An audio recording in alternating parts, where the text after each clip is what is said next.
Bismillahirrahmanirrahim. Pemirsa yang saya muliakan, Assalamualaikum warahmatullahi wabarakatuh.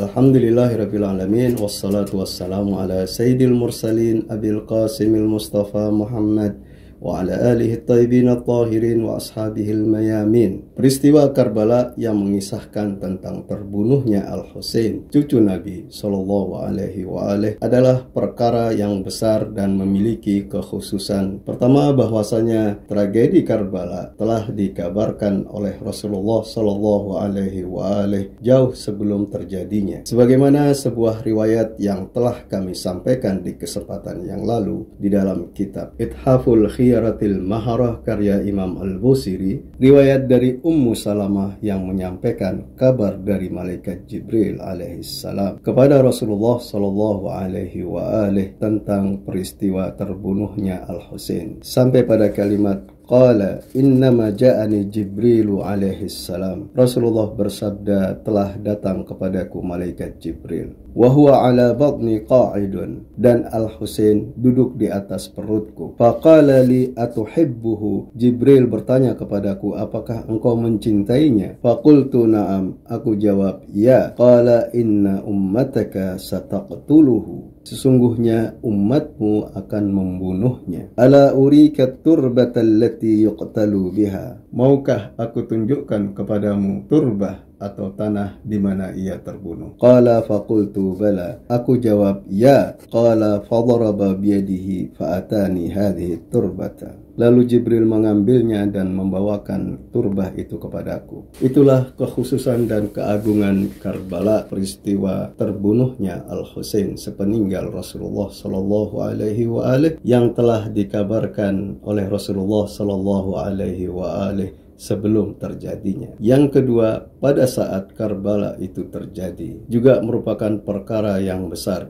bahwasanya Al-Husain terbunuh dalam kehausan. Orang-orang laki dari keluarganya dan para sahabatnya juga terbantai dalam kemadluman. Yang ketiga, kemadluman yang dialami oleh keluarga, para wanita dan anak-anak syuhada. Mereka ditawan dan digiring dari Karbala sampai ke Damaskus. Mari kita lihat sejarahnya di dalam kitab Bustanul Wa'idhin karya Ibnul Jauzi, terbitan Muassasatul Kutubis Tsaqafiyah, halaman 264. Ibnul Jauzi di dalam kitabnya ini menceritakan subiyat haramuhu, para wanita syuhada ditawan. Wa hamalna mukasyafatir ru'usi 'alal akuffi bighairi wata'in, mereka dibawa digiring dalam keadaan kepala mereka tersingkap, ditutupi oleh tangan-tangan mereka yang tanpa hijab. Hatta dakhalna Dimashq, sampai mereka tiba di Damaskus. Di dalam kitab lainnya juga kita dapati bagaimana mereka ditawan. Di dalam kitab As-Siqat karya Ibnu Hibban, jilid pertama terbitan Darul Kutubil Ilmiyah, halaman 235, Ibnu Hibban menceritakan, "Tsumma arkabal usara min ahli baiti Rasulillah sallallahu alaihi wa alihi minan nisa'i was-subyani." Kemudian para wanita syuhada dari keluarga besar Rasulullah Sallallahu Alaihi Wasallam dinaikkan di atas aktaban yabisatan, ke atas onta yang pelananya sudah mengering. Di halaman berikutnya,